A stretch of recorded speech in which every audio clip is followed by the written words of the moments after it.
Bien, hermanos, continuamos con la predicación expositiva del Evangelio según San Marcos. Estamos en el capítulo 13.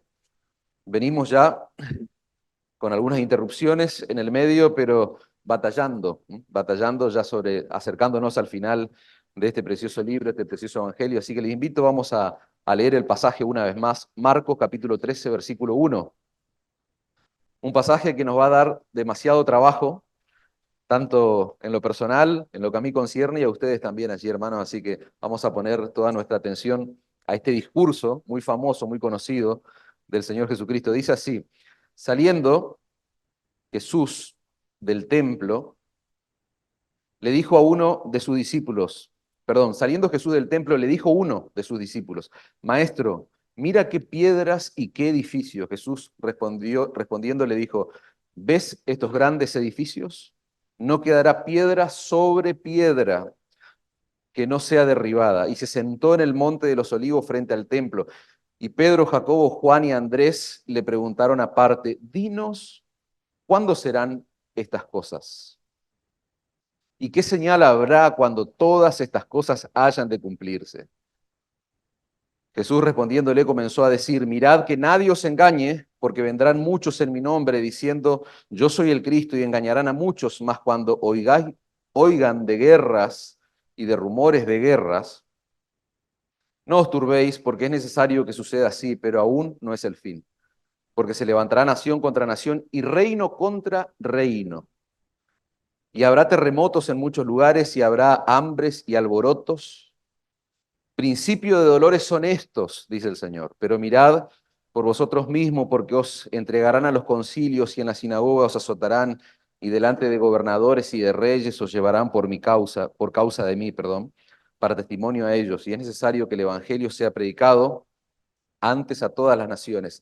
Pero cuando os trajeren para entregaros, no os preocupéis por lo que habéis de decir, ni lo penséis, sino lo que os fuere dado en aquella hora, eso hablad, porque no sois vosotros los que habláis, sino el Espíritu Santo. Y el hermano entregará a la muerte al hermano, y el padre al hijo, y se levantarán los hijos contra los padres, y los matarán. Y seréis aborrecidos de todos por causa de mi nombre, mas el que persevere hasta el fin, éste será salvo. Amén. Extenso pasaje, hermanos. Tenemos mucho trabajo, así que nos encomendamos al Señor y que el Señor nos ayude en este tiempo. Fíjense, hermanos, quiero introducir el pasaje trayendo a su memoria, a su mente, un tema que nos involucra o nos identifica a todos, y es precisamente la incertidumbre, ese deseo de poder conocer las cosas que van a acontecer en el futuro. Si hay algo que nos identifica a cada uno de los que estamos presentes en esta sala, es que tenemos incertidumbre acerca del futuro. El hombre, a lo largo de la historia, siempre ha buscado señales, siempre ha buscado información que revele acontecimientos que van a ocurrir en la vida personal de uno y en la humanidad misma también. La predicción del futuro es algo que estuvo presente siempre en la historia de la humanidad. Eso, y nosotros sabemos, de hecho, muchos de nosotros quizás hemos sido rescatados, por decirlo de alguna manera, de esa vida donde tal vez muchas personas se encontraban queriendo conocer, queriendo que le adivinen el futuro, buscando información acerca de lo que iba a venir en sus vidas.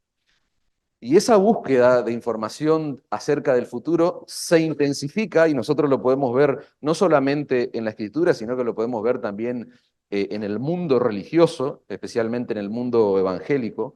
Esa búsqueda se identifica cuando se trata del final de los tiempos, cuando se trata de ese día final.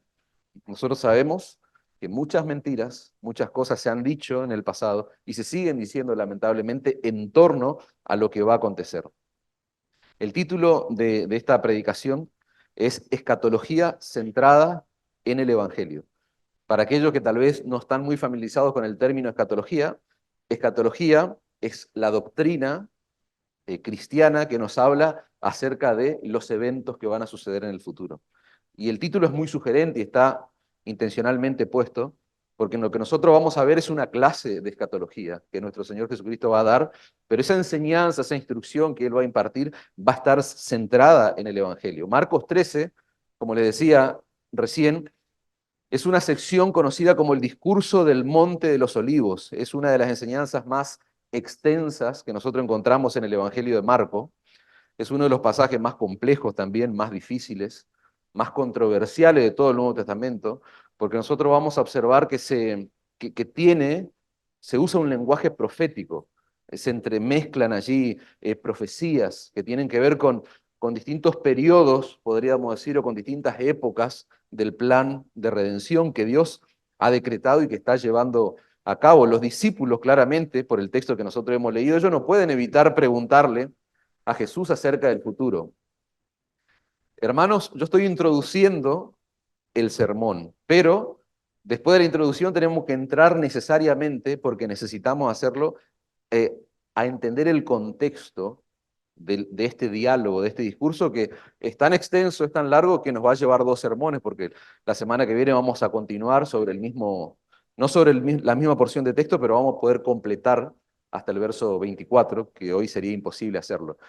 Pero simplemente para que ustedes puedan ubicarse en el desarrollo. Estamos introduciendo y los discípulos claramente vemos una preocupación, vemos un interés. Ellos no pueden preguntarle, no pueden evitar preguntarle a Jesús acerca del futuro, acerca de lo que va a pasar. Ellos tenían una preocupación genuina acerca del destino del pueblo de Dios. Ellos vienen durante 3 años y medio de ministerio del Señor Jesucristo, vienen escuchando acerca del reino de Dios y ellos están interesados en saber cómo iba a ser el establecimiento del reino de Dios. Y es en ese contexto que Jesús le va a responder con una serie de advertencias acerca del final de los tiempos. Pero fíjense que nosotros hemos leído una respuesta que él le va a dar, y esa respuesta no se centra únicamente en describir eventos futuros, sino que esa respuesta, el foco, el énfasis de la respuesta que el Señor les dio a sus discípulos, está en cómo ellos deben vivir anticipándose a esos eventos.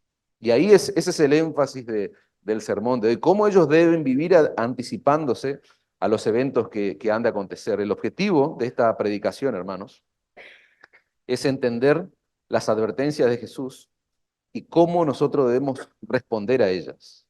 Porque como decimos siempre, hay una audiencia, hay un discurso, hay personas a las cuales van dirigidas estas palabras, pero 2000 años después eso tiene un impacto sumamente crucial en nuestras vidas.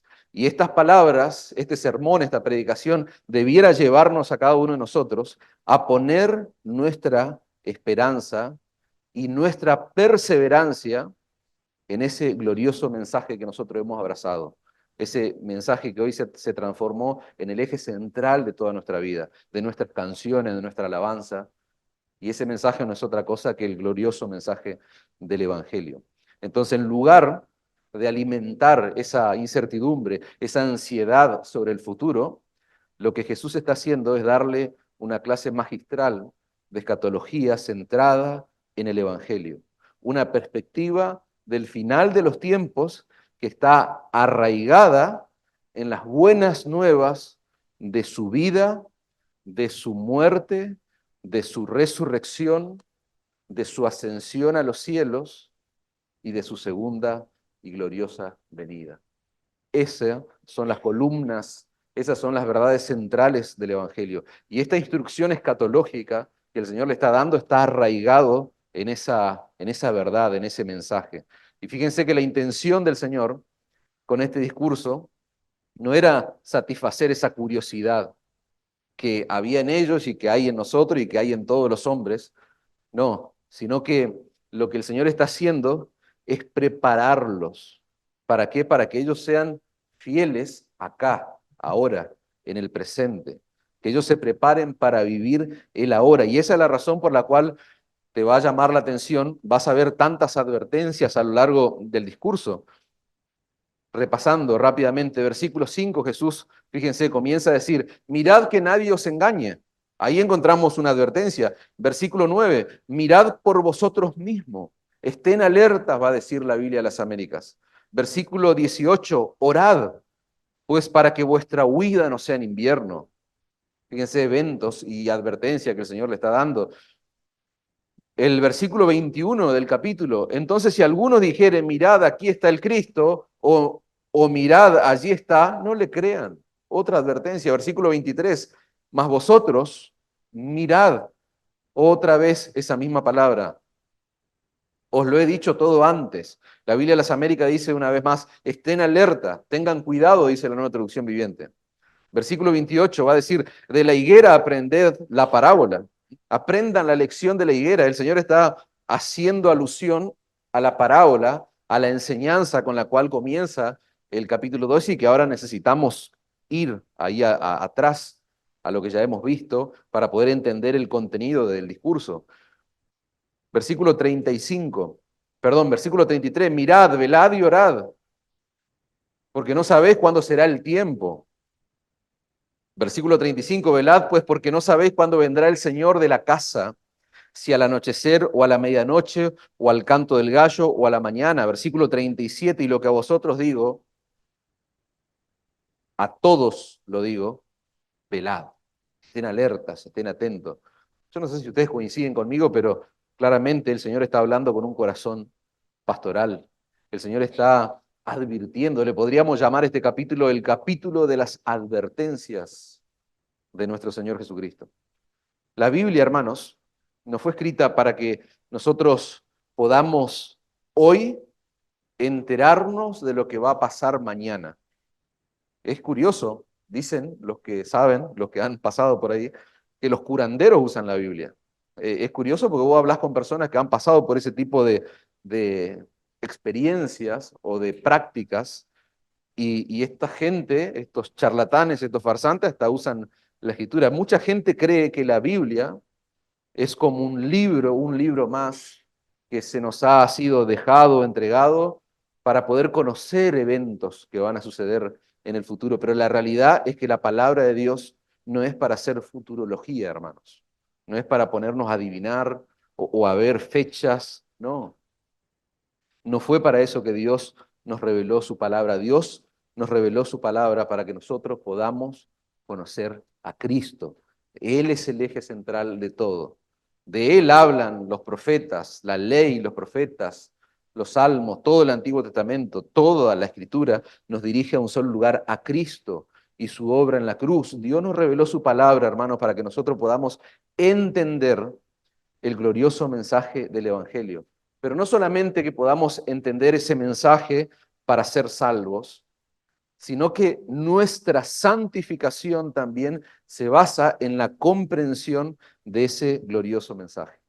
Entonces, la palabra nos fue dada, las escrituras nos fueron entregadas para que podamos conocer a Cristo, conocer el mensaje del Evangelio y que también para que podamos ser cada vez más santos. Porque después de haber creído, después de habernos convertido a Cristo, no hemos sido trasladados a esa ciudad celestial, a esa ciudad gloriosa donde nosotros vamos a estar compartiendo la eternidad con nuestro Señor. Hemos sido dejados acá y hoy vamos a hablar acerca de eso en algunas aplicaciones, acerca de la razón para qué fuiste dejado, para qué existimos, para qué estamos en este lugar. Dicho todo eso, hermano, tenemos que concentrarnos antes de ver los primeros 13 versículos, tenemos que concentrarnos en el contexto, les dije.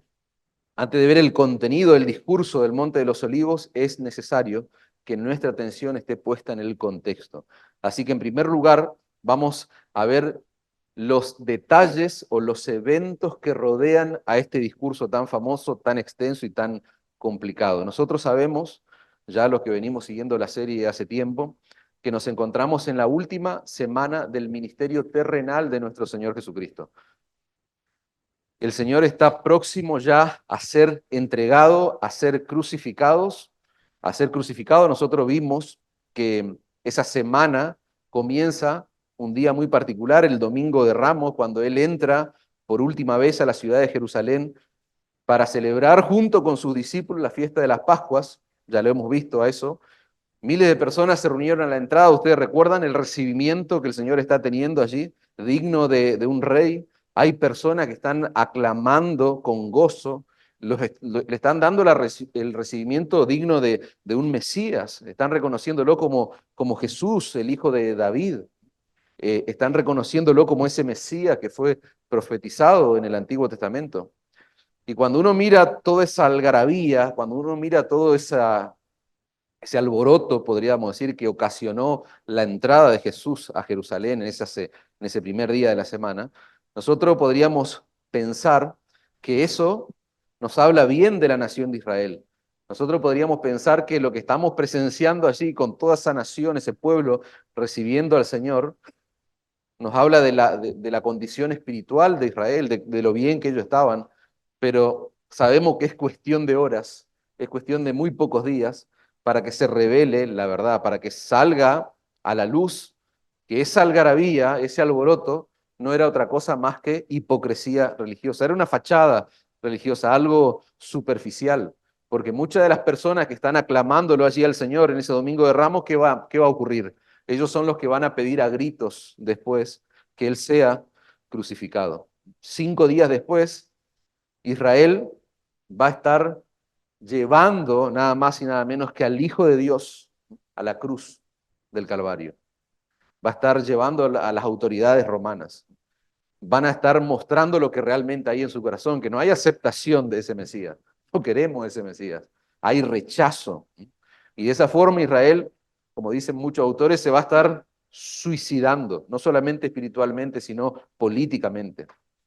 ¿Qué más sabemos acerca del contexto que rodea este discurso? Al día siguiente de la entrada triunfal de Jesús allí, junto con sus discípulos, nosotros sabemos, ya lo hemos estudiado, que Él se dirige al templo. Él está camino al templo y se acuerdan que él observa un árbol en particular, una higuera, dice la Escritura. Una higuera llena de hojas, pero no tenía fruto. Y nosotros sabemos que en un acto simbólico, lo que hace el Señor es maldecir la higuera, y dice el texto que esta higuera se secó hasta la raíz. Nosotros ya sabemos que Israel en el Antiguo Testamento, en las escrituras del Antiguo Testamento, era representado por una higuera. Así que la maldición de esa higuera es una especie de presagio, podríamos decir. Es una especie de anuncio profético que el Señor está haciendo allí delante de sus discípulos acerca de lo que estaba por ocurrir con la nación de Israel.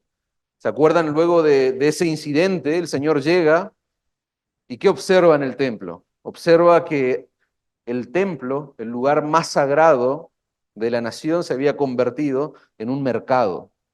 Dice la Escritura, el relato de Marcos, que la indignación del Señor era tal que Él echa allí a esos comerciantes, a esos mercaderes. Y va a tener un episodio, un encuentro con los líderes religiosos de la nación, con los sacerdotes, y Él les va a decir a esta gente de manera frontal que ellos han convertido nada más y nada menos que la casa de Dios en cueva de ladrones. Y ese episodio con los líderes religiosos de Israel, podríamos decir que fue el punto límite, fue la gota que derramó el vaso, porque el martes, en la mañana, el martes de esa última semana, el martes a la mañana Jesús es confrontado por estos hombres con una serie de planteos capciosos, preguntas capciosas, preguntas tramposas. Ellos lo que buscaban era incriminar a Cristo en sus propias palabras para acusarlo de blasfemia y finalmente llevarlo a las autoridades romanas. Sin embargo, nosotros estudiamos que una y otra vez estos hombres quedan enredados en sus propias trampas. Ellos van para acusar al Señor y ellos terminan siendo confrontados por el Señor. El capítulo 12 de Marcos comienza con una historia, con una parábola que el Señor les va a contar a estos hombres. Pero no solamente Él está frente a estos líderes religiosos, están sus discípulos y está la multitud también allí presente. Y Él, en cierta manera, podríamos decir que ya del capítulo 12, con la parábola del labrador, Él viene preparando a la audiencia, Él viene preparando a sus discípulos, Él viene preparando a esa multitud para lo que va a enseñar ahora en el capítulo 13. Fíjense que Jesús se dirige a los escribas y fariseos, Él le va a contar la historia acerca de un hombre que había plantado una viña, este hombre había alquilado esa viña a los labradores, cuando llegó el tiempo de la cosecha, este hombre había acordado que parte del pago tenía que ser con los frutos que se sacaba allí de esa viña, por lo cual el dueño de la viña, dice la Escritura, que envía a sus siervos a buscar parte de los frutos, y estos labradores malvados, cuenta la historia, que llegaron a matar a sus siervos. Los golpearon, los apedrearon y los mataron. El relato sigue y dice que el dueño de la viña, en vez de mandar a matar a esos labradores malvados y darle lo que realmente ellos merecían, ¿qué es lo que hace? Dice la historia que el dueño envía lo más preciado que tenía, lo más importante para tratar con estos labradores malvados, envía a su propio hijo. ¿Y qué hacen estos labradores malvados? En vez de respetar al hijo, dijeron entre ellos, este es el heredero, él va a heredar todo esto, por lo cual tenemos que acabar con él, tenemos que matarlo. Y así hicieron. Y eso, tristemente, es lo que va a ocurrir el día viernes de esa semana.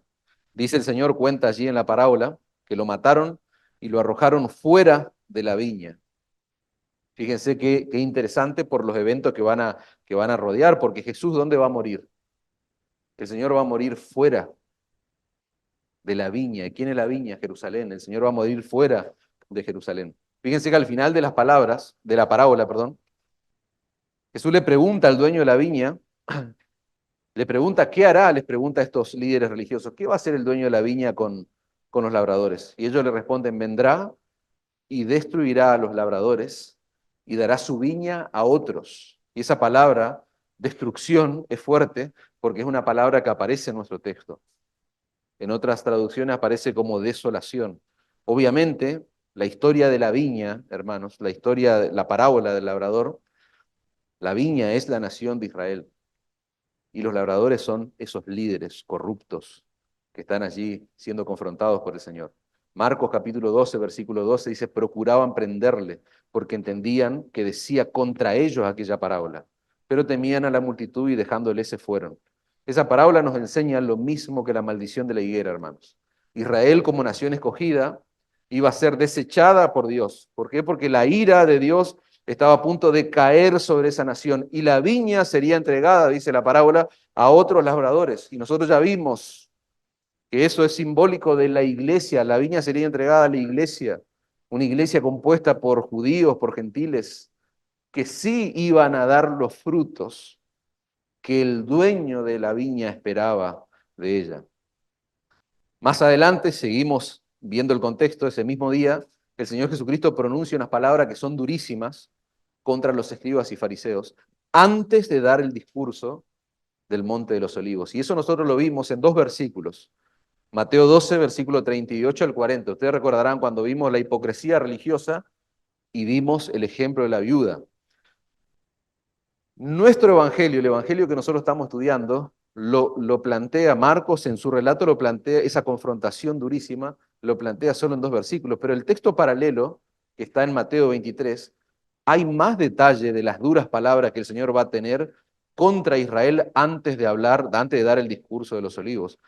Dice Mateo 23, versículo 34, por tanto, he aquí yo os envío profetas y sabios y escribas, y de ellos a unos mataréis y crucificaréis, y a otros azotaréis en vuestras sinagogas, y perseguiréis de ciudad en ciudad, para que venga sobre vosotros toda la sangre justa que se ha derramado sobre la tierra, desde la sangre de Abel el justo hasta la sangre de Zacarías, hijo de Berequías, a quien mataste en el templo y el altar. De cierto os digo que todo esto vendrá, fíjense la sentencia del Señor, todo esto vendrá sobre esta generación. Esas son las palabras duras que el Señor está teniendo con esta gente antes de su discurso. Y es interesante entender, hermanos, que una generación, según el Antiguo Testamento, tiene una duración de tiempo de 40 años.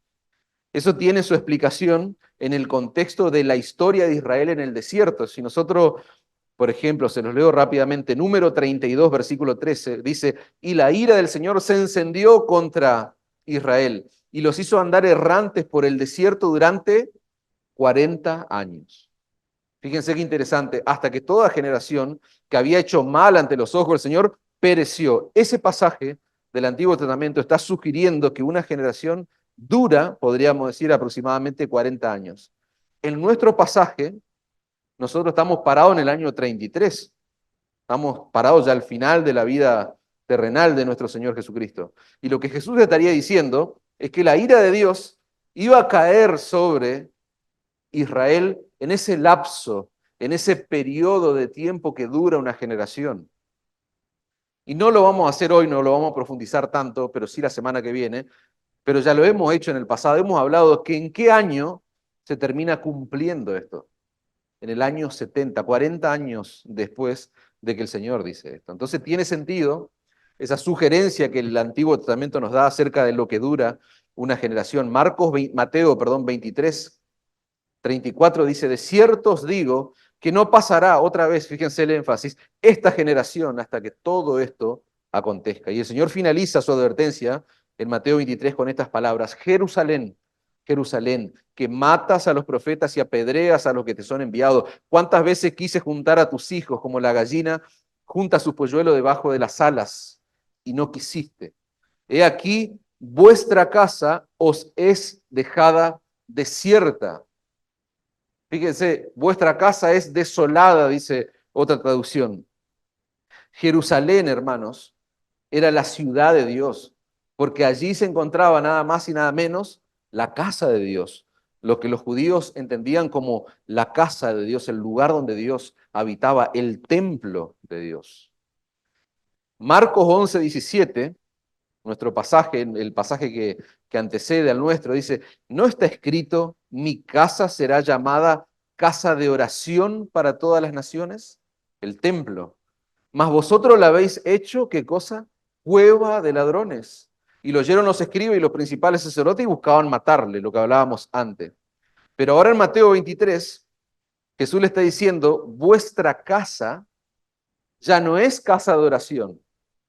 Se transformó en cueva de ladrones, viene diciendo el Señor, y ahora Él da la sentencia de lo que va a ocurrir.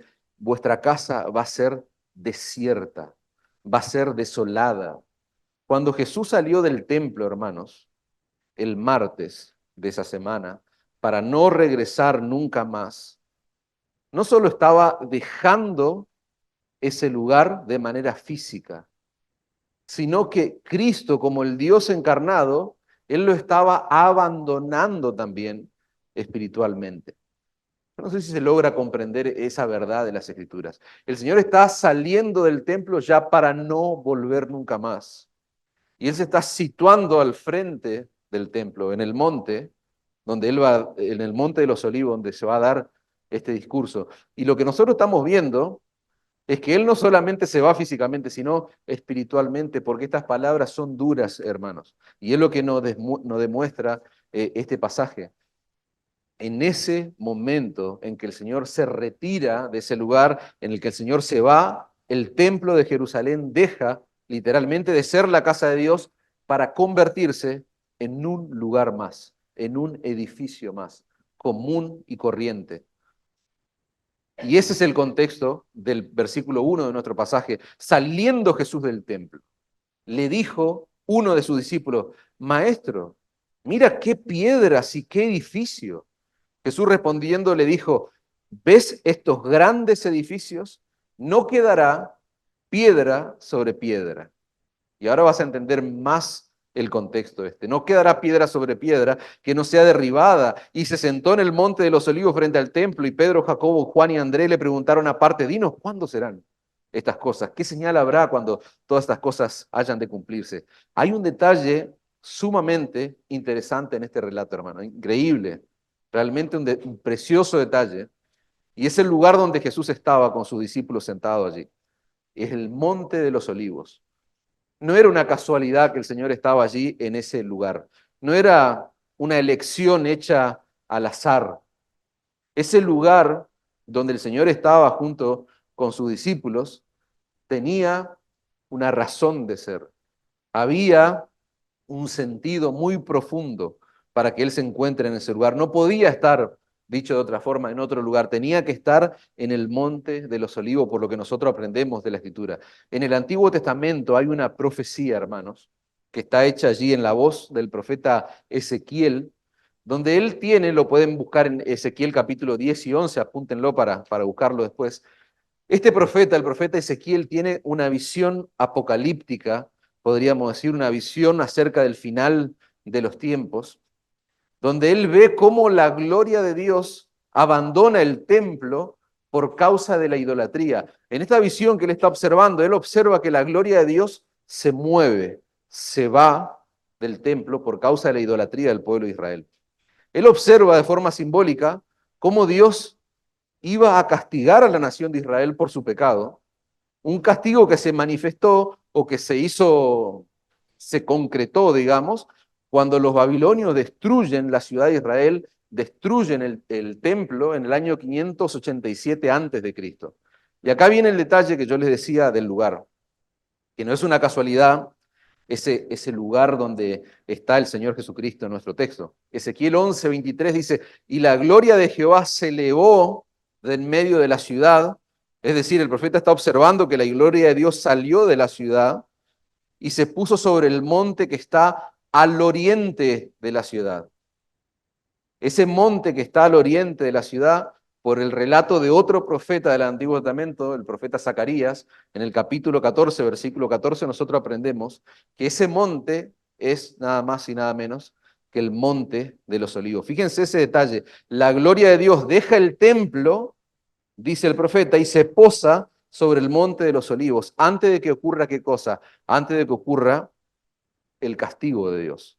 Que vengan los babilonios y destruyan la ciudad y el templo. Antes de que eso ocurra, la gloria sale y se posa sobre el monte de los olivos. Y la pregunta de rigor es, ¿cuál es la manifestación final y definitiva de la gloria de Dios? Porque es un término que nosotros usamos mucho en nuestro léxico. Entonces la pregunta es, ¿cuál es la manifestación de la gloria de Dios? En el Nuevo Testamento nosotros encontramos el relato de Juan en su Evangelio, en el capítulo 1. ¿Qué dice Juan 1:14? Y aquel verbo fue hecho carne. La palabra, el logos, aquel que existe desde siempre, de la eternidad pasada, dice, fue hecho carne. ¿Y qué pasó? Habitó entre nosotros. Y dice Juan, y vimos su gloria, gloria como del unigénito del Padre, lleno de gracia y de verdad. ¿Cuál es la manifestación final y definitiva de la gloria de Dios? Jesús, hermanos. Es la encarnación de la gloria de Dios. En Marcos 14, versículo 62, Jesús dice, veréis al Hijo del Hombre sentado a la diestra del poder de Dios. Y fíjense qué detalle interesante, viniendo en las nubes del cielo. Eso lo vamos a estudiar mucho más adelante. Pero fíjense qué interesante porque si nosotros miramos el Antiguo Testamento y comparamos lo que está ocurriendo en el Nuevo con el Antiguo, nosotros vemos que las nubes del cielo manifestaban la gloria de Dios. Entonces podríamos asegurar que probablemente la visión del profeta era que él estaba viendo que la gloria, tal vez en forma de nube, se posaba sobre el templo y se posaba sobre el monte, digo, y salía del templo. En la última semana del ministerio terrenal de nuestro Señor Jesucristo, la gloria de Dios, hermanos, encarnada en la persona de Cristo, estaba literalmente abandonando el templo para irse y situarse en un lugar, en el monte que está enfrente del templo, que es el Monte de los Olivos. ¿Se dan cuenta que necesitamos entender todas estas cosas para poder comprender lo que Jesús dice en Mateo 23:38? He aquí vuestra casa os será dejada desierta, dice. Tu casa está abandonada y desolada. ¿Se dan cuenta? Tiene sentido, porque Él ya no estaba más allí. La gloria de Dios ya no estaba más. Verso 39 de Mateo 33 dice, porque os digo que desde ahora no me veréis hasta que digas, bendito el que viene en el nombre del Señor. ¿Les resultan familiar esas palabras? Bendito el que viene en el nombre del Señor. Esas mismas palabras dijeron los judíos cuando Jesús entró en Jerusalén el domingo de Ramos. Bendito el que viene en el nombre del Señor. Hosana en las alturas, decían ellos. Pero todo eso era de la boca para afuera, decíamos. Eso era hipocresía religiosa. En el contexto de nuestro pasaje, Jesús le está mostrando a esta gente que Dios los está abandonando, porque no lo reconocieron verdaderamente a Él como el Mesías prometido. Eran pura fachada, pura hipocresía. Jesús está poniendo fin en nuestro pasaje a la hipocresía religiosa. Jesús se fue del templo para no regresar nunca más, decíamos. El templo quedó desierto, como un lugar común y corriente, abandonado, desolado. ¿Por qué? Porque la gloria de Dios, que es Jesucristo mismo, ya no estaba más en ese lugar, hermanos. Fue la gloria de Dios encarnada la que abandonó el templo ese día, y Dios estaba repudiando a Israel y a la ciudad santa para que no fueran más su casa, su morada. Dice un autor comentando acerca de esto, la destrucción física del templo era la consumación externa del repudio espiritual de parte de Dios. Y es lo que va a ocurrir, hermanos. Miremos las profecías o la profecía que hay en nuestro pasaje acerca de la destrucción del templo. Fíjense que las palabras de Jesús acerca de la destrucción del templo y de la ciudad de Jerusalén causaron asombro. Podríamos decir que el Señor logró despertar el interés, la incertidumbre de esta gente. Ellos quedaron choqueados porque dice, saliendo Jesús del templo, le dijo uno de sus discípulos, mira qué piedras y qué edificios. Mateo 23, yo le dije, tenemos más información acerca de él, de lo duro que el Señor fue, que no lo vemos en nuestro evangelio eso, pero sí lo vemos en Mateo 23. Entonces imagínense el escenario, ellos saliendo ya con toda la antesala y todas las palabras de sentencia que el Señor dijo, mirando el templo y diciéndole, wow, Señor, o sea, mira qué cosa enorme, o sea, esto es lo que va a ser destruido, porque ahora vamos a ver el contexto del templo para que vos puedas entender bien el asombro y por qué ellos están choqueados.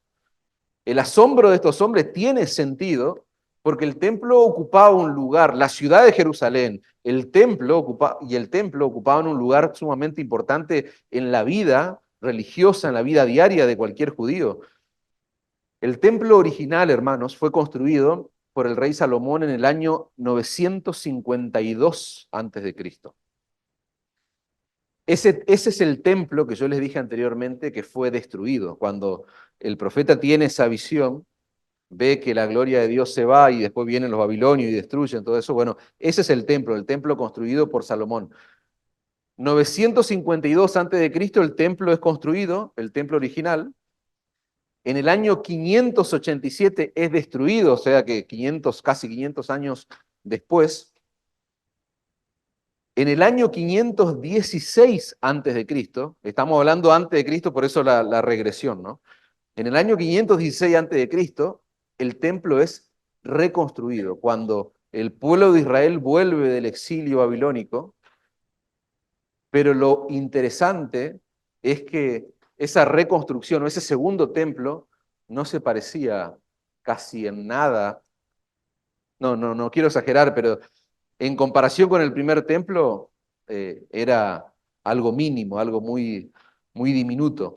En el año 20, antes de Cristo, unos 500 años después de que el templo es reconstruido, aparece en la escena allí un rey judío, Herodes el Grande, y él comienza lo que se conoce en la historia del pueblo de Israel, la remodelación, la expansión, podríamos decir, del templo.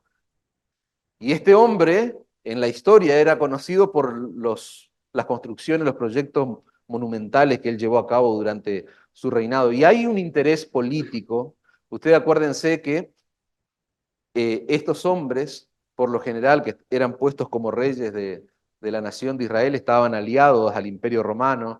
Entonces este hombre, con el fin de mejorar su figura política, eh, lo que va a hacer es remodelar el templo y lo va a transformar al templo en una obra majestuosa, en uno de los edificios sagrados más impresionantes, hermanos, del mundo antiguo. Y créanme que los datos que yo les voy a dar realmente se van a dar cuenta. Había paredes, hermanos, después de la remodelación, la reconstrucción que hizo este hombre. No reconstrucción, sino que él lo que hizo fue una ampliación, básicamente, y trabajó sobre lo que ya estaba construido. Había paredes que estaban cubiertas, hermanos, por planchas gruesas de oro. Imagínense un lugar majestuoso recubierto por planchas de oro. Cuando salía el sol, dice los historiadores que el templo irradiaba un resplandor tan intenso, hermanos, que era como mirar el sol. Si vos observás, por ejemplo, el sol no podemos observarlo mucho tiempo, ni siquiera una luz, porque nos encandila, nos quita hasta la visión. Yo miré acá recién y ya veo brilloso. Bueno, imagínense esa escena. Las paredes del templo estaban cubiertas en oro y cuando el sol salía se irradiaban como rayos solares, la gente no podía mantener la mirada fija en las paredes del templo. Las paredes que no estaban cubiertas en oro eran de un color blanco pero puro, por el tipo de piedra que se había utilizado, que cuando se miraba de lejos, cuando los extranjeros venían a la ciudad de Jerusalén a celebrar la Pascua, por ejemplo, se observaba una construcción majestuosa y parecía como que había nevado. Imagínense una montaña enorme, blanca, así reluciente. Bueno, así era la parte que no estaba revestida en oro. Todo el complejo del templo, hermanos, cubría una superficie de 14 hectáreas. Para que nosotros tengamos una idea, 14 hectáreas sería un espacio geográfico donde entran 12 canchas de fútbol. Las piedras que se emplearon para construir el templo, las piedras más grandes pesaban 500 toneladas. Imagínense, 500 toneladas. Las piedras más pequeñas pesaban, las más pequeñas, de 2 a 5 toneladas. Para que vos tengas una idea, un elefante adulto pesa 6 toneladas. O sea, eso era el tamaño de las piedras más pequeñas del templo. Ustedes se imaginarán con estos datos que yo les estoy dando, y puedo seguir, hermanos, es muy extenso. Si ustedes quieren, pueden buscar la descripción en internet, que es muy interesante. Pero se imaginan que para la mente de un judío era impensable que un edificio así sea destruido. Aparte de que ese no era un edificio común y corriente, ese edificio era nada más y nada menos que la casa de Dios. Ellos pensaban que ese lugar era intocable. ¿Destruyeron el primer templo? Ok, pero este no lo va a destruir nadie, ningún imperio, nadie, nada. Entonces, ¿se dan cuenta del asombro de estos hombres? ¿Ves estos grandes edificios? Nada quedará piedra sobre piedra, está diciendo el Señor. No quedará piedra que no sea derribada. Y lo más asombroso para ellos, hermanos, es que Jesús le está diciendo no que ese edificio va a ser destruido. Lo más asombroso era de que ellos lo iban a ver. De que ellos iban a ver. ¿Por qué? Porque esa destrucción, ¿cuándo iba a suceder? En esa generación. Lo vimos antes, en los relatos que anteceden a este discurso. La semana que viene nosotros vamos a saber más en detalle el cumplimiento, les decía, de esa profecía cuando terminemos la porción de texto hasta el versículo 23. Pero lo que Jesús está describiendo acá, hermanos, es una destrucción total de esa obra majestuosa, de ese templo, de ese edificio sagrado. Él está diciendo que el templo va a ser destruido hasta los cimientos. No va a quedar piedra sobre piedra. Y ustedes ya saben el tamaño que tenían esas piedras, las más pequeñas hasta las más grandes. Y no solo que el templo será destruido, sino que la profecía dice que la ciudad de Jerusalén va a ser destruida. Ese iba a ser el punto cúlmine, hermanos. Ese iba a ser el punto límite de la ira de Dios sobre la nación de Israel por haber rechazado a su Mesías. Israel estaba a punto de autodestruirse, podríamos decir. Por eso ese concepto de suicidio. Ellos se están autodestruyendo al rechazar nada más y nada menos que a su Mesías. Los discípulos le preguntan al Señor en otro pasaje, dinos cuándo serán estas cosas, qué señal habrá cuando todas estas cosas hayan de cumplirse.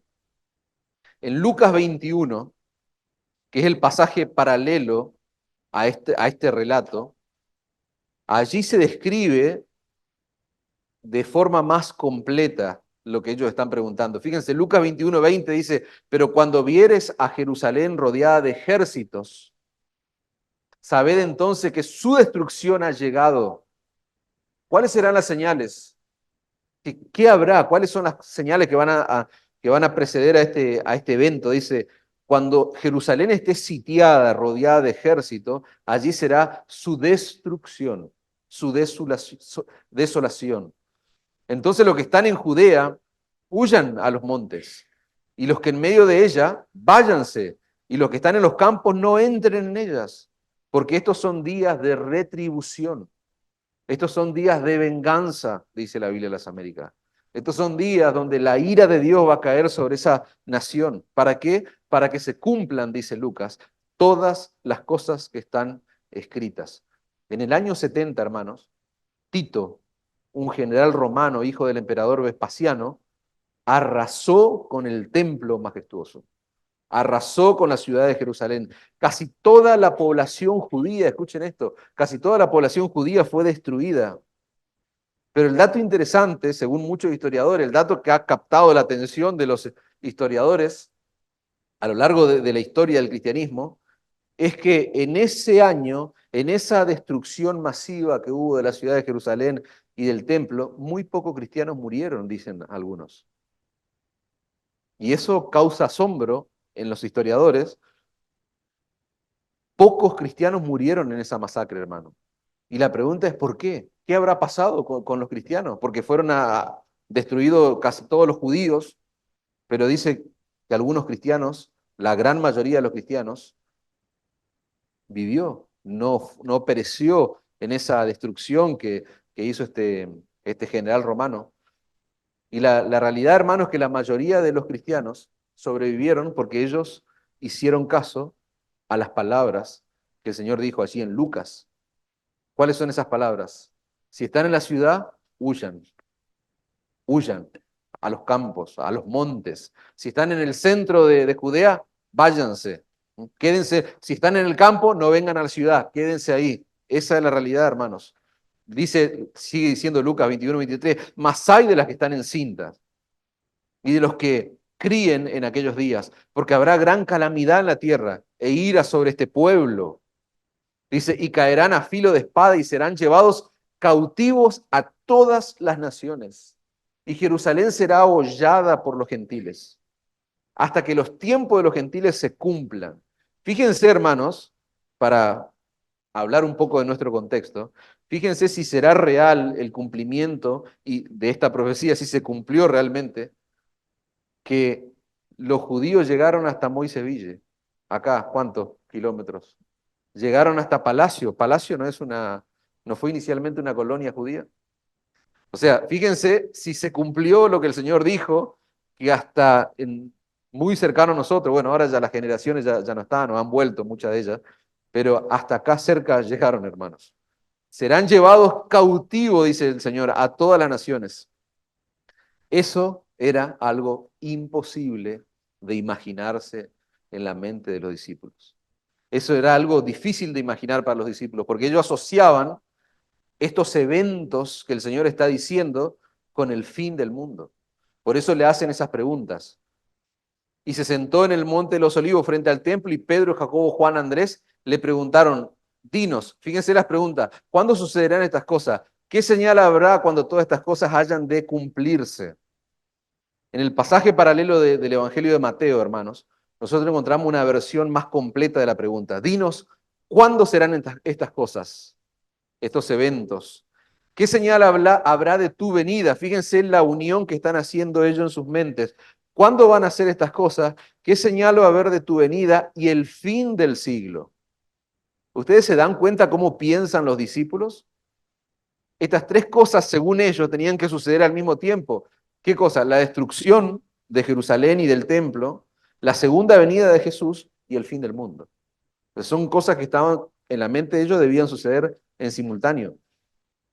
Pero Jesús les muestra, hermanos, que hay un lapso, hay un periodo indefinido de tiempo entre un evento y los otros dos.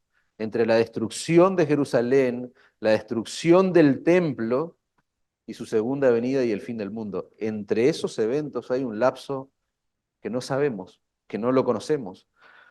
Esa es la razón de todo este discurso que nosotros estamos estudiando. Jesús no está haciendo futurología con ellos, hermanos.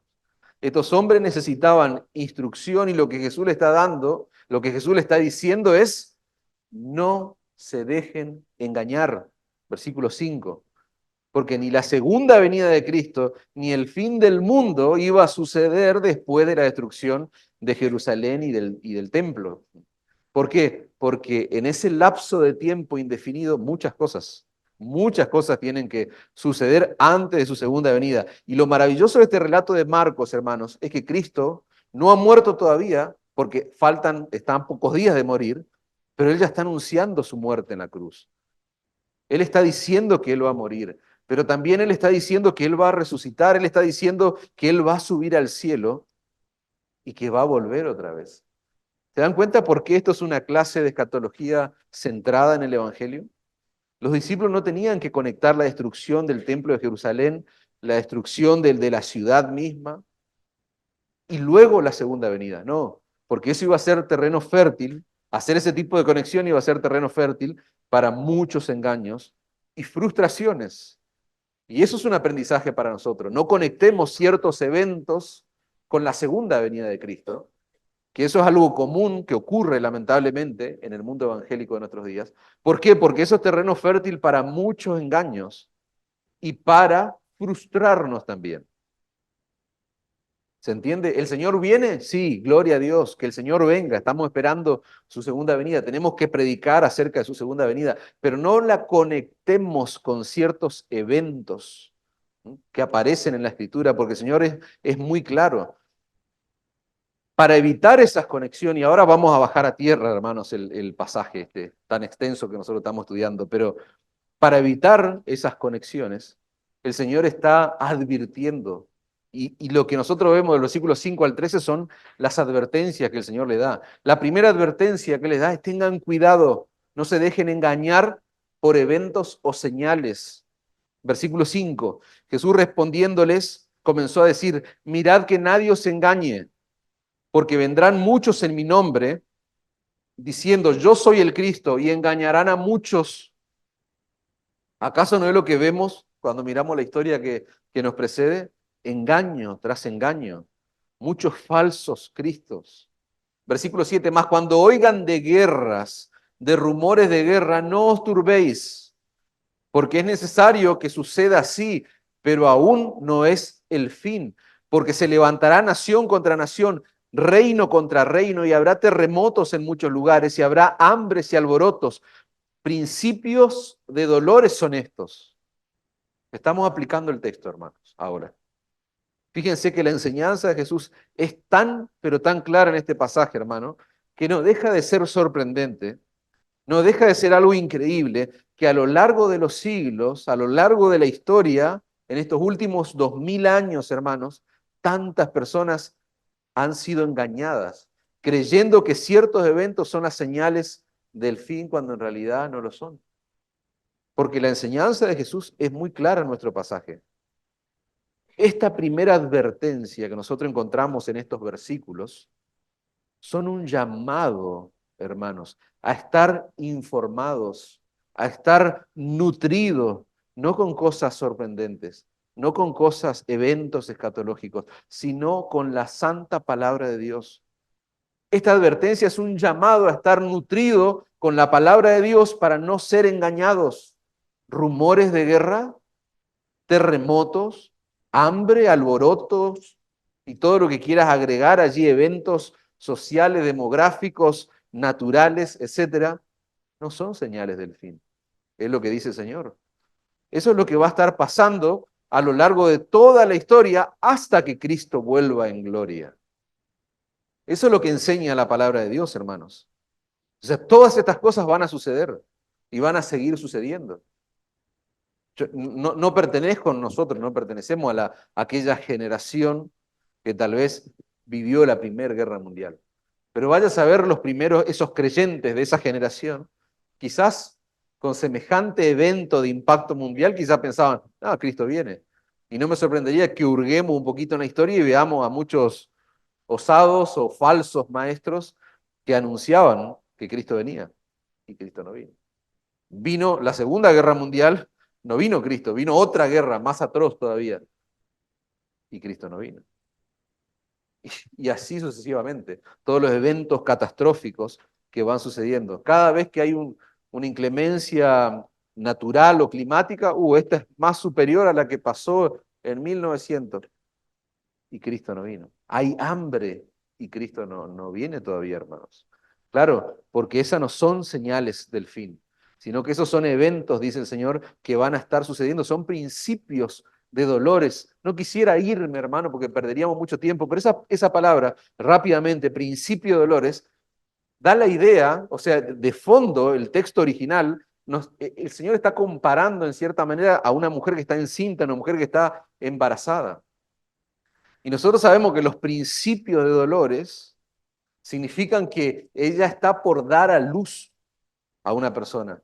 Pero esos dolores pueden durar 1 hora, 2 horas, 3 horas, o vaya a saber no sé cuántas horas, cuál será el récord de una mujer que estuvo con trabajo de parto, pero las hermanas saben que se puede estar muchas horas, muchísimas horas, para recién poder dar a luz. Y ustedes miren la historia del plan redentor de Dios, mírenlo desde esa perspectiva, como si fuera una mujer encinta. O sea, ¿y cuál va a ser el evento cúlmine? ¿Qué es lo que va a dar a luz la historia? Ese día glorioso, cuando veamos al del Hijo de Dios venir en las nubes. Pero para que eso suceda, hay muchos principios de dolores que van a suceder. Ahora, ¿cuándo se van a terminar esos principios de dolores? No. Preguntarle a una mujer que está encinta, doctor, ¿cuándo voy a dejar de sufrir por tener que hacer trabajo de parto? Hasta que puedas dar a luz. Con esa es la idea detrás, con esa analogía. Pero la segunda advertencia, hermanos, fíjense que la segunda advertencia es que los creyentes van a sufrir. Primera advertencia, no sean engañados, estén alertas. La segunda advertencia, van a sufrir. Va a haber persecución por causa de Cristo. Versículo 9 hasta el 13. Pero mirad vosotros mismos, porque os entregarán a los concilios y en la sinagoga os azotarán, y delante de los gobernadores y de reyes os llevarán por causa de mí, para testimonio a ellos. Es necesario que el evangelio sea predicado antes a todas las naciones, pero cuando os trajeren para entregaros, no se preocupen por lo que habéis de decir, ni lo penséis, sino lo que fuere os dado en aquella hora, eso hablad, porque no sois vosotros los que habláis, sino el Espíritu Santo. Y el hermano entregará a muerte al hermano, y el padre al hijo, y se levantarán hijos contra los padres, y los matarán, y seréis aborrecidos de todo por causa de mi nombre, mas el que persevere hasta el fin, este será salvo, hermanos. Yo le voy a decir algo, hermanos. Si hay un texto que yo necesitaba estudiar, que yo necesitaba profundizar en estas últimas semanas, era esto, hermanos. Providencialmente. Piensen en la evaluación que hicimos como iglesia en estos días. Si hay un pasaje que a mí vigoriza mi fe, hermanos, que me fortalece, si estoy por el piso me levanta, es este, hermanos. Desde el momento en que Cristo ascendió a los cielos, hermanos, hasta que Él vuelva, los creyentes, dice el Señor, van a sufrir persecución durante toda esa era. Y vos decís, ¿cómo te puede alentar eso? ¿Cómo puede alentar eso si vos sos creyente que vas a sufrir? Cuando en realidad hoy vivimos en un mundo donde se ofrece un evangelio de éxito, de triunfo, de realización personal. Pero eso es basura, hermanos. El verdadero evangelio, la escatología centrada en el evangelio, nos advierte que vamos a sufrir por la causa de Cristo. Repito, desde ese preciso momento que Él ascendió a los cielos hasta que Él vuelva, en ese periodo de tiempo, va a haber persecución, dice el Señor. Por eso, nosotros no tenemos que estar alarmados, no tenemos que estar preocupados porque el Señor mismo dice, esa persecución, ese sufrimiento que que van a sufrir los cristianos, valga la redundancia, nunca eso va a detener el avance de la iglesia. Esas persecuciones, ese sufrimiento van a servir para que el evangelio llegue a todas partes. Ese sufrimiento va a resultar para que el evangelio se extienda, se expanda y para purificar a la iglesia, para saber quiénes realmente son del Señor y quiénes no lo son. Ese es el propósito que tiene el sufrimiento, hermanos. El Señor está diciendo, voy a usar esas mismas persecuciones para que ustedes, le está diciendo a esos discípulos, para que ustedes lleguen al lugar a donde probablemente nunca hubieran podido llegar si no fuera a través del sufrimiento. Y nosotros vemos en el principio de la iglesia, los creyentes, aún después de haber descendido el Espíritu Santo, los mismos apóstoles, estos mismos hombres, el Evangelio encapsulado en Jerusalén, Y el Señor providencialmente tiene que mandar el sufrimiento, la persecución, para que el Evangelio se extienda, para que el Evangelio se explote, hermanos. Y Él está diciendo, gracias a la persecución ustedes van a llegar a lugares que ni se imaginan. Y en esos lugares, delante de reyes, dice el Señor, delante de gobernantes, ¿ustedes qué van a hacer? ¿Van a temblar como gallinas? No, van a dar testimonio de mí. ¡Wow! Eso te tiene que animar, te tiene que fortalecer, hermano. No importa cuánta persecución haya, la iglesia va a durar para siempre. La iglesia va a durar para siempre, pero de este lado de la eternidad va a durar hasta que Cristo vuelva en gloria. ¿Por qué? Porque este es el glorioso mensaje del Evangelio. El glorioso mensaje del Evangelio tiene que ser predicado a todas las naciones, dice. Y eso para estos hombres es un indicativo de que la segunda venida nunca va a poder suceder de manera inmediata después de la destrucción del templo de Jerusalén, porque todavía hay mucho trabajo para hacer. Fíjense en Marcos, nuestro pasaje 13:10. Pero primero el Evangelio debe ser predicado a todas las naciones. Así dice la Biblia de las Américas. Primero el Evangelio debe, hermano, toda la atención acá. La palabra debe es lo que hace toda la diferencia. Y esa palabra que traduce la Biblia de las Américas tiene que explotar tu cabeza en este momento. ¿Por qué? Porque el Evangelio dice debe ser predicado a todas las naciones. ¿Sabes qué? Debe ser predicado. Eso es un deber, hermanos. Eso es un deber, no es una opción predicar el Evangelio. Yo le decía al principio, en la introducción y en ese contexto extenso que vimos, al final vamos a ver por qué estamos en este mundo. ¿Cuál es la razón por la cual estamos acá? ¿Y sabe cuál es la razón por la cual nosotros estamos en este mundo? Para predicar el glorioso mensaje del Evangelio. Porque si no, vos, el Señor ya te hubiese llevado. Pero el Evangelio debe ser predicado a todas las naciones, dice el Señor. El Evangelio no tiene que ser predicado porque el pastor lo dice, hermanos. No tiene que ser predicado el Evangelio porque de pronto nos transformamos en loquitos. Somos fanáticos religiosos ahora. No.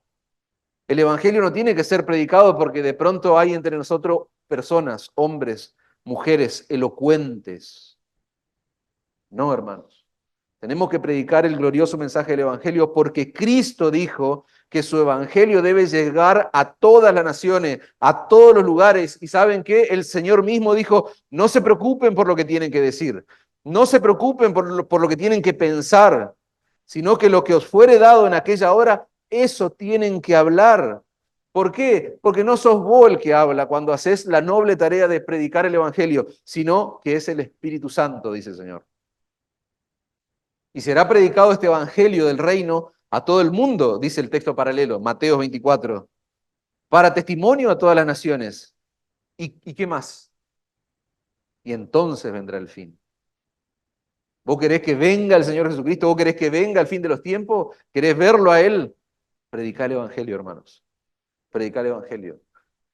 ¿Y a qué nación puedo ir? No, predicar. Predicar en tu trabajo, predicar en tu barrio, predicar a tu vecino, predicar a tus hijos, predicar a tu esposa, a tu esposo, predicar el evangelio, predicarle a los niños de que son chiquitos, predicar el evangelio. Yo por eso les decía, yo necesitaba oír este pasaje. No te avergüences del evangelio, predicar el evangelio de Cristo. Si vos sos un niño que está acá, que está siendo formado en un hogar cristiano, si tú sos un niño que tus padres invierten tiempo, predicar el evangelio, predicar ese evangelio que recibiste. No me acuerdo, creo que lo compartí hablando de una aplicación acerca de la familia. Creo que a mi esposa le compartí esta semana, no sé si lo subí ahí a la iglesia, pero leí algo que me impactó. Y dice así, no me acuerdo ni siquiera quién lo dice, pero dice, hay muy bajas probabilidades de que un niño llegue a ser un atleta profesional, un profesional de cualquier deporte. Hay un 2,8%, pero hay un 100% de probabilidades, hermanos, de que ese niño se presente delante de Cristo Jesús. O sea, hay un 100% de probabilidades. Así como de 10 personas que nacen, 10 mueren, bueno, esa es la misma estadística que dice que nuestros hijos se van a presentar delante de Jesucristo. Entonces, traigámoslo a la iglesia, expongámoslos al mensaje del Evangelio, prediquémosles el Evangelio. Quizás a un cónyuge uno puede arrastrarlo a la iglesia, agarrarlo de los pelos y traerlo acá, pero sí a tu hijo, predicá el Evangelio a tus hijos, predicá el Evangelio en tu trabajo. ¿Querés que venga el fin? Predicá el Evangelio. Si vos sos de esas personas que se preocupan o se alteran cuando escuchan al pastor haciendo esta exhortación de predicar el Evangelio, ¿sabés lo que vos tenés que pensar? Por eso yo le decía, yo soy de esas personas. Para mí no es fácil hacer este llamado porque yo soy igual que vos. No soy una persona especial por el hecho de ser pastor. Y de pronto cuando hay alguien que me exhorta a predicar el Evangelio, hermano, no se avergüencen del Evangelio porque es poder de Dios. Eso no está puesto porque sonaba lindo, no, porque nosotros vamos a sentir vergüenza al momento de proclamar a Cristo. Pero si vos sos como yo, como esa persona que se alteran o se preocupan o que se incomodan cuando están siendo exhortados a predicar el Evangelio, pensá en los apóstoles, pensá en esta gente que está recibiendo esta exhortación. Pensá en ellos. Eran pescadores, campesinos, no eran hombres formados. Yo soy mucho más formado que la gente que está recibiendo esta encomienda. Ellos no eran formados en oratoria. A estos hombres sin formación, Jesús le está diciendo que ellos serán llevados delante de reyes. Jesús le está diciendo que serán llevados delante de gobernadores. ¿Y qué van a hacer estos campesinos sin formación? Van a dar testimonio de Cristo. Y van a ser perseguidos, pero con el fin de que ellos proclamen el Evangelio, que no se queden en la cómoda allí en Jerusalén. No, van a ser esparcidos por todos lados. Ellos probablemente estaban temblando, quizás estaban llenos de temor, pero ¿saben qué es lo que a mí me inyecta de poder? Esa palabra que dice Señor, no se preocupen, no se preocupen, no se preocupen, no tengan temor. ¿Por qué? Porque es el Espíritu Santo el que los va a capacitar. Es el Espíritu Santo el que le va a dar el poder, el que los va a vigorizar. ¿Para qué? Para hablar, hermanos. Hablábamos del Evangelio en estos días, de la predicación, de la evangelización, y tenemos que vivir el Evangelio, sí, vivamos el Evangelio, pero tenemos que hablar. Y dice el Señor, el Espíritu Santo los va a capacitar para hablar, les va a dar coraje, les va a dar palabras. Esa promesa, hermanos, se cumplió en los apóstoles. Se cumplió en los apóstoles, hermanos. Ahora, pero esa promesa también es para nosotros. Gracias. Esa promesa es para nosotros, hermanos. ¿Por qué? Porque después del día de Pentecostés, Hechos, capítulo 1 y 2, después del día de Pentecostés, el Espíritu Santo mora en todos los que son verdaderos creyentes. Y si vos sos un verdadero creyente, esta promesa es para vos. No te preocupes, no tengas temor. Y si hay algo que esta iglesia necesita oír, hermano, es que estamos en este mundo para predicar el Evangelio. Por lo tanto, no te avergüences del Evangelio. Versículo 12 de nuestro pasaje dice, y el hermano entregará a muerte al hermano, y el padre al hijo, y se levantarán hijos contra padres, y los matarán. Terrible, hermanos. ¿Es fácil experimentar persecución por parte de las autoridades, por parte del gobierno? No, no es fácil. Pero esa persecución que viene de los que tienen nuestra sangre, hermanos, esa persecución que viene de los que forman parte de nuestra familia, es más dolorosa que la persecución de cualquier gobierno, cualquier autoridad. Es mucho más difícil de soportar ese tipo de persecución, hermanos. Pero ¿saben qué? Para que el Evangelio llegue a nosotros, esto es lo que millones de creyentes han tenido que sufrir a lo largo de la historia. ¿Y sabes qué? Es lo que millones de creyentes siguen sufriendo aún hoy. En lugares de Medio Oriente, en lugares islámicos, hay padres que entregan a muerte a sus propios hijos por haberse convertido a Cristo, por haber abrazado la fe del cristianismo, la fe del Evangelio. Hay esposos que entregan a muerte a sus esposas porque se han convertido a Cristo. Basta con ver una revista misionera, buscar internet, reportes misioneros cristianos y vas a ver lo que sucede. Jesús no está hablando de un simple rechazo por parte de los miembros de la familia, como quizás vos recibís un simple rechazo porque tenés algún esposo, hijo, padre, madre, hermano que no es cristiano. No, pero Jesús no está hablando de un simple rechazo. Jesús está diciendo, hermanos, que el aborrecimiento, escuchen, el odio, la bronca, el enojo de algunos, el aborrecimiento del mundo hacia Él es tan profundo, por causa de nuestra identificación con nuestro Señor, que dice que serán aborrecidos. ¿Qué es lo que el Señor está diciendo? Por abrazar la fe en Cristo, por abrazar el mensaje del Evangelio, o sea, lo estás abrazando en un mundo que a Él lo aborrece, en un mundo que a Él lo detesta. Entonces, por esa razón, nosotros seremos aborrecidos. Hasta el punto de que en ocasiones ese aborrecimiento, ese odio, va a ser tan fuerte que va a romper lazos familiares. Va a romper el peso que tiene nuestro ADN, nuestra sangre, al punto de que el hermano va a entregar a muerte a su hermano. El padre va a entregar a muerte al hijo. No es que le está diciendo, se te van a burlar, se van a reír. No, lo van a entregar a muerte. Se levantará hijo contra los padres y los matarán. Vamos a sufrir persecución, hermanos, porque nosotros seguimos a un Salvador que fue crucificado. Lucas 14:25, evalúa los costos, dice el Señor. Evalúa los costos. Cualquiera que quiera seguirme, niéguese a sí mismo, tome su cruz y sígame. ¿Por qué la cruz? Y claro, porque Él es un Salvador que murió en una cruz. Entonces no podemos esperar que el mundo nos trate mejor de lo que trató a Jesús, hermanos. El verso 13 de nuestro pasaje termina diciendo, seréis aborrecidos de todos por causa de mi nombre, mas el que persevere hasta el fin, este será salvo.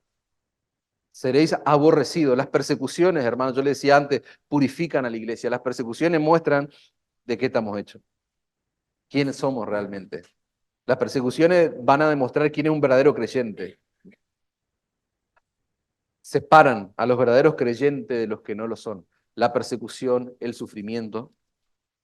Fíjense que Cristo está diciendo que los genuinos cristianos van a enfrentar persecución. El Señor no está diciendo que aquel que no persevera hasta el fin, ese pierde la salvación. No, no es lo que enseña este pasaje.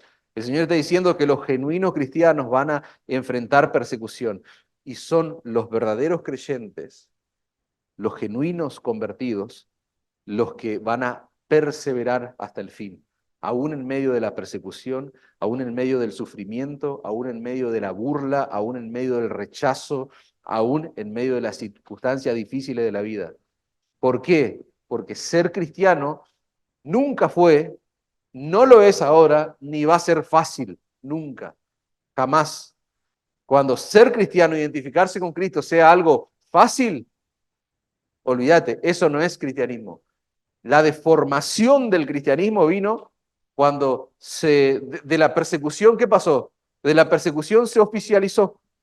Listo, ahora no perseguimos más a los cristianos, la hacemos la religión del imperio. Ahí vino el desastre, al punto de que 500 años atrás, providencialmente, Dios, llevando a cabo su plan, rescató el evangelio de las garras del catolicismo romano. Entonces, fíjense, nunca fue fácil, ni nunca lo va a ser, hermano. El mensaje del evangelio no es venir a Cristo y vas a tener tus problemas resueltos. Si vos estás acá pensando que tus problemas se van a resolver, estás en el peor lugar, porque sería un falso maestro, un engañador si yo te digo eso. Venir a Cristo en muchas ocasiones va a significar más problemas, más circunstancias difíciles. En el Evangelio de la Biblia la gente no viene a Cristo para evitar los problemas, al contrario, la gente va a Cristo a sabiendas de que puede tener mucho más problemas, mucho más sufrimiento. La gente va a Cristo porque yo necesito un Salvador que me libre del mayor y más grave de mis problemas, que es mi pecado, mi culpabilidad. Decíamos el viernes, estamos culpables, pues somos culpables, pero la justicia de Cristo nos fue atribuida a aquellos que se arrepintieron y creyeron. ¡Wow! Ser justificado es increíble, hermanos. Entonces no hay razón, hermanos, para sentirnos avergonzados por el Evangelio, por este mundo donde nosotros estamos. No hay razón para sentirnos intimidados. ¿Por qué? Porque nosotros estamos del lado, nosotros estamos unidos aquel que vence en debilidad. Ese es el mensaje glorioso del Evangelio. Cristo venció en debilidad, venció la muerte en la cruz del Calvario. No hay razón para avergonzarse, para intimidarse, para tener miedo.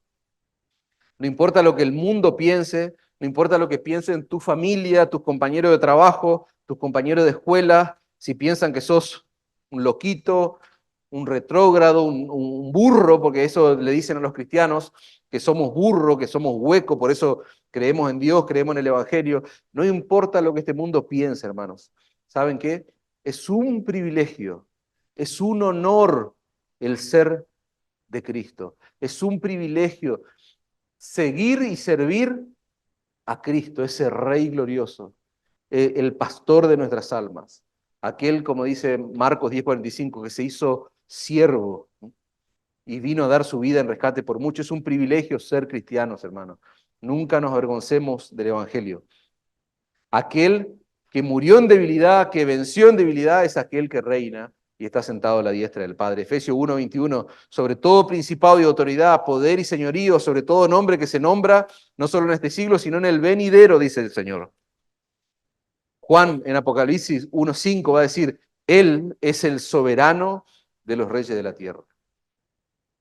Algún día, hermanos, toda rodilla se va a doblar delante de Jesucristo y va a confesar que Él es Rey y Señor.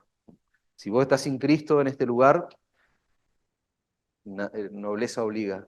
Entonces te ruego que vayas hoy a Cristo en arrepentimiento y fe, porque algún día hay un 100% de probabilidades de que tu vida va a estar desnuda delante de tus ojos.